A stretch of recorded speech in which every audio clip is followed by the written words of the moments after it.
নমস্কার দর্শক, সংবাদ আবির্ভাবের গুরুত্বপূর্ণ সংবাদে আপনাদের সকলকে স্বাগত। অভয়ার মৃত্যু আজকে 14 মাস পূর্ণ হলো, কিন্তু বিচারের বাণী নির্ভীকতে কাঁদছে। অভয়া বিচার চাইছে, সেই বিচার কিন্তু এখনো পর্যন্ত তিনি পেলেন না। স্বর্গীয় অভয়া, যিনি মৃত হয়েও আজ সাধারণ মানুষের মণিকোটায় একেবারে জল করছে। শ্যামবাজার 5 মাথার মোড়ে ডাক্তারদের যে ফোরাম আছে, সেই ফোরাম ভুলতে দিল না অভয়াকে। তারা সেখানে একত্রিত হয়েছেন।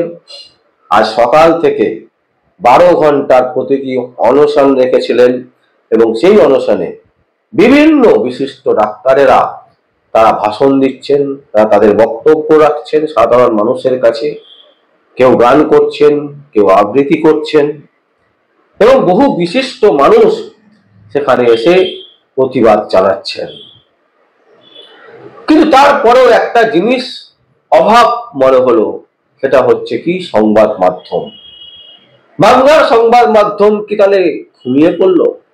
বাংলার সংবাদ মাধ্যম কি অভয়ার বিচার চায় না? এই প্রশ্ন উঠছে, এই প্রশ্ন আমরা তুলছি সংবাদ আবির্ভাবের পক্ষ থেকে। কারণ যেখানে আমরা দেখলাম শ্যামবাজার 5 মাথা মোড়ে এত সুন্দরভাবে আয়োজন করা হয়েছে, সেখানে বহু ডাক্তার থেকে শুরু করে বহু বিশিষ্ট মানুষজন কন্টিনিউয়াসলি নানান রকমের বক্তব্য রাখছেন এবং অভয়ার জন্য বিচার চাইছেন। শুধু অভয়া নয়, বাংলার মহিলাদের স্বার্থের জন্য তারা রাস্তায় দাঁড়িয়েছেন, বাংলার পুরুষদের স্বার্থের জন্য তারা রাস্তায় নেমেছেন এবং সেই মঞ্চ থেকে তারা উত্তরবঙ্গের বন্যা ত্রাণের জন্য সেখান থেকে তারা অর্থ সংগ্রহ করছেন এবং সেই অর্থ তারা উত্তরবঙ্গে পাঠাবার চেষ্টা করছেন। দরদি মানুষ সেবায় তারা নিয়োজিত, এতজন মানুষ তারা নিরলস পরিশ্রম করছে, অথচ বাংলার সংবাদ মাধ্যম সেখানে পৌঁছলই না। তারা সেই সংবাদকে গুরুত্ব দিতে রাজি নয়। কিন্তু যেদিন অভয়ার মৃত্যু ঘটেছিল, যেদিন নৃশংসভাবে তার উপর অত্যাচার হয়েছিল, যেদিন তাকে রেপ করে খুন করা হয়েছিল, তারপর থেকে যখন লাগাতার নিউজ হচ্ছিল, তখন কিন্তু সংবাদ মাধ্যম সজাগ ছিল। বিভিন্ন নেতা নেত্রীদের বক্তব্য বারবার করে তুলে ধরা হয়েছে, বিভিন্ন মুখ্যমন্ত্রী থেকে শুরু করে প্রশাসনিক মহলের কার্যকলাপ বারবার করে তুলে ধরা হয়েছে। পুলিশ বিচার দিতে পারেনি, সিবিআই বিচার দিতে পারেনি, প্রশাসনের মানুষ যেরকম দোষী, সেরকম যারা প্রশাসন চালাচ্ছে না, বিরোধিতায় আছে, তারাও দোষী। তাই সংবাদ মাধ্যম ধীরে ধীরে গুটিয়ে নিল নিজেদেরকে। তারা আর সেই ফিল করতে পারছে না অভয়ার মৃত্যুকে নিয়ে এইভাবে আন্দোলন চলুক। নতুন সাবজেক্টের পেছনে দৌড়চ্ছে, নতুন কিছুর পেছনে দৌড়চ্ছে, নতুন কিছু বিষয়ের উপর তাদের সম্পূর্ণভাবে ক্যামেরা ফোকাস করে আছে। কিন্তু যারা নিরলস পরিশ্রম করছে, যে ডাক্তাররা আজকে রাস্তায় নেমেছে, সেই ডাক্তারদের যে বক্তব্য, কতটা গুরুত্বপূর্ণ বক্তব্য, কতটা তারা সমাজের জন্য কথা বলছে, সেই বক্তব্য কিন্তু তুলে ধরার প্রয়োজন মনে করছে না বাংলার সংবাদ মাধ্যমগুলো। কারণ তাদের ব্যবসায় ছাড় খেয়ে যাবে, তাদের ব্যবসায় আঘাত আসবে। সাধারণ মানুষ বুঝতে শিখে যাবে যে তারা বাংলার মানুষকে কিভাবে ধোঁকা দিচ্ছে, কিভাবে বাংলার মানুষের সাথে প্রতারণা করছে, কিভাবে বাংলার মানুষকে নিয়ে ছেলে খেলা করছে বাংলার বিভিন্ন সংবাদ মাধ্যম। যারা পুঁজিবাদী সংবাদ মাধ্যম তারা তো করছেই, এবং বিভিন্ন ইউটিউব চ্যানেল পক্ষপাত দুষ্ট, কোনো না কোনো রাজনীতির ছত্রছায়ায় তারা আছে। আর তাই তারা ফিল করছে না যে 14 মাস পরেও অভয়া বিচার পায়নি, সেই নিয়ে সংবাদ মাধ্যমে প্রকাশিত করে, তাদের সংবাদ মাধ্যমে প্রকাশ করে সেটাকে বিভিন্ন জায়গায় ছড়িয়ে দেওয়া যে আন্দোলনকে কখনো থামতে দেওয়া যাবে না, আন্দোলন চলবে, চালাতে হবে, সবাই মিলে একত্রিত হয়ে চালাতে হবে, সেই বোধ তাদের কাছে এখন স্মৃত হয়ে গেছে, ঘুমিয়ে পড়েছে সেই সমস্ত জিনিস। কালকে আবার একটা ঘটনা ঘটুক, আবার দেখবেন ইউটিউব সংবাদ মাধ্যম, বাংলার যে সমস্ত ধনকুবের সংবাদ মাধ্যম, তারা দেখবে ঝাঁপিয়ে পড়বে সেই সংবাদকে বারবার করে দেখাবার জন্য। অবয়া অবয়া সংবাদ আজকে পিছনের সারিতে চলে গেছে। তার জন্য একটা কলমও লেখা যায় না 14 মাস পরেও, যে এখনো পর্যন্ত বিচার হয়নি, বিচার পায়নি। 14টা মাস চলে গেছে কিন্তু বিচার পায়নি অবয়া। তার জন্য একটা কলম কেউ দিতে পারে না, তার জন্য একটা ফুটেজ কোন সংবাদ মাধ্যম দিতে পারে না, তার জন্য একটা ফুটেজ কোন ইউটিউব চ্যানেল, পক্ষপাতদুষ্ট ইউটিউব চ্যানেলরা দিতে পারে না। তাই সংবাদ মাধ্যমের ভিড় আজকে আমরা দেখলাম না। আমরা দেখলাম না কোনো সংবাদ মাধ্যম সেখানে পৌঁছে সংবাদ কভারেজ করছে। খারাপ লাগলো, কিন্তু একটা জায়গায় ভীষণ আন্তরিকতার সাথে ভালো লাগলো, এই কারণে যে কে এলো কে গেল কিচ্ছু যায় আসে না, আন্দোলন আন্দোলনের মতোই চলবে। আমরা চাই অবয়ার বিচার, আমরা চাই বাংলার কোন মহিলা এইভাবে যাতে নৃশংসভাবে হত্যা না হয় তার বিচার। এই যে একটা টিমওয়ার্ক লাগাতার রেগুলার বেসিস প্রতি মাসে প্রতিদিনে তারা আন্দোলন চালিয়ে যাচ্ছে। একদিকে তারা তাদের প্রফেশনের কাজ করছে, অন্যদিকে তারা আন্দোলন চালাচ্ছে।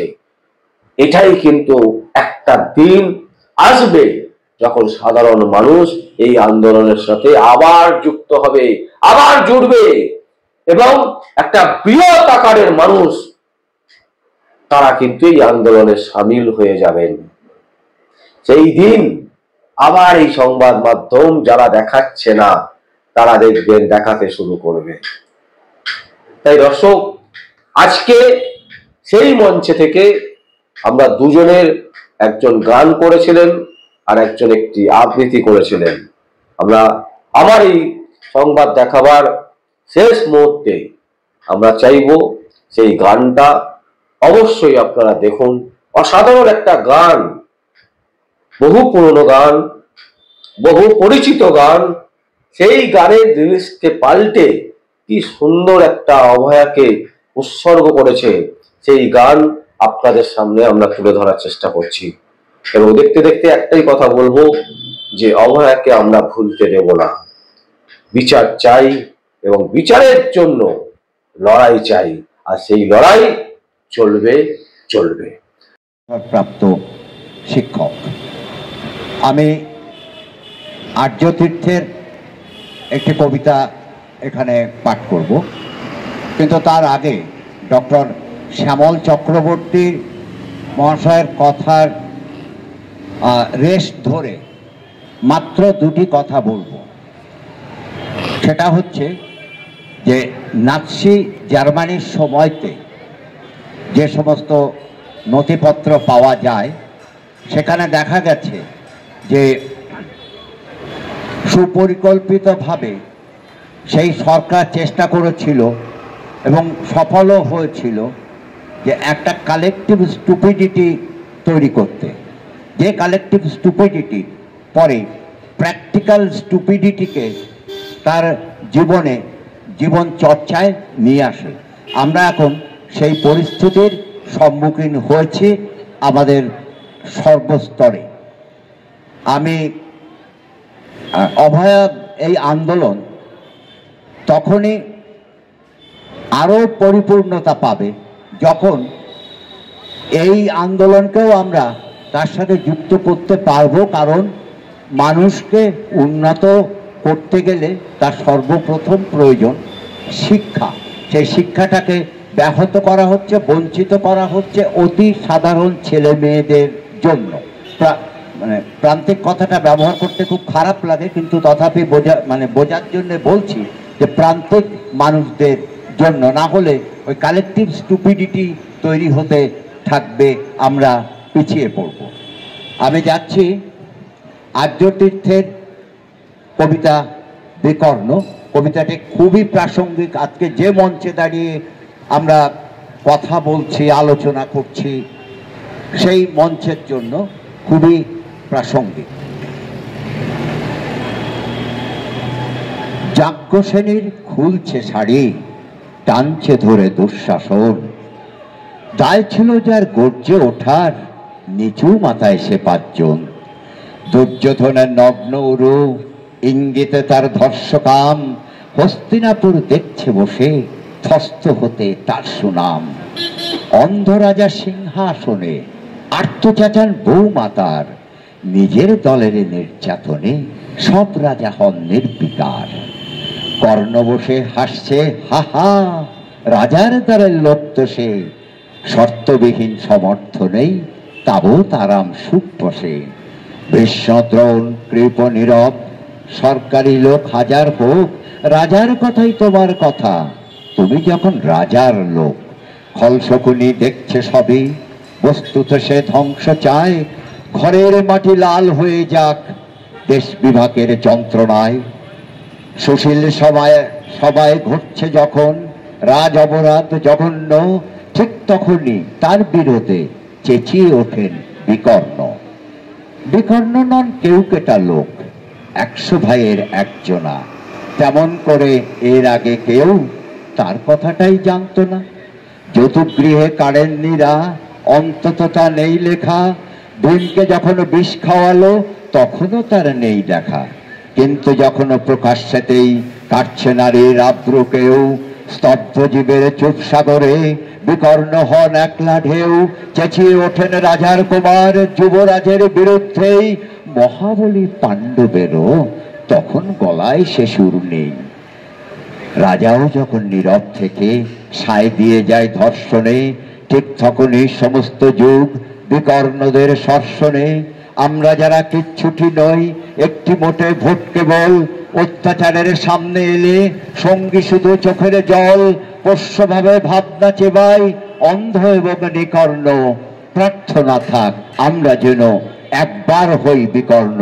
প্রার্থনা থাক আমরা যেন একবার হই বিকর্ণ, প্রার্থনা থাক আমরা যেন একবার হই বিকর্ণ, আমরা যেন সেই বিকর্ণ হয়ে উঠতে পারি।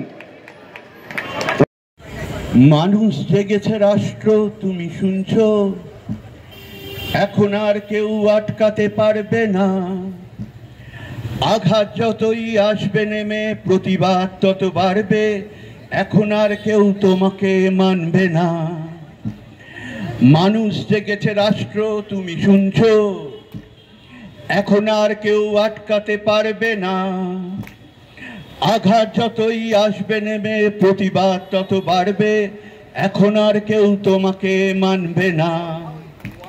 ওরে আমার প্রিয় বোন তিলোত্তমা, পারছিস কি আমাদের শুনতে? আমরা আছি সাথে তোরই পাশে পাশে, দেব না কিছুতেই তোকে ভুলতে। ওরে আমার প্রিয় বোন তিলোত্তমা, পারছিস কি আমাদের শুনতে? আমরা আছি সাথে তোরই পাশে পাশে, দেব না কিছুতেই তোকে ভুলতে। জেগেছে মানুষ রাষ্ট্র এটা সত্যি, আর মাত্র কয়েকটা দিন ব্যাস, সমূলে তোমাকে ফেলবে উপড়ে এনেছিল যেই জনতা, পালিয়ে তুমি আর যেন পথ পাবে না। জেগেছে মানুষ রাষ্ট্র এটা সত্যি, আর মাত্র কয়েকটা দিন ব্যাস, সমূলে তোমাকে ফেলবে উপড়ে এনেছিল যেই জনতা, পালিয়ে তুমি যেন আর পথ পাবে না। ওরে আমার প্রিয় বোন তিলোত্তমা, পারছিস কি আমাদের শুনতে?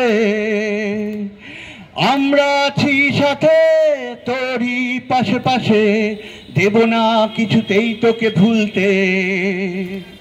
ওরে আমার প্রিয় বোন তিলোত্তমা, পারছিস কি আমাদের শুনতে? আমরা আছি সাথে তোরই পাশে পাশে, দেব না কিছুতেই ভুলতে। ওরে আমার প্রিয় বোন তিলোত্তমা, দেব না কিছুতেই তোকে ভুলতে। নমস্কার।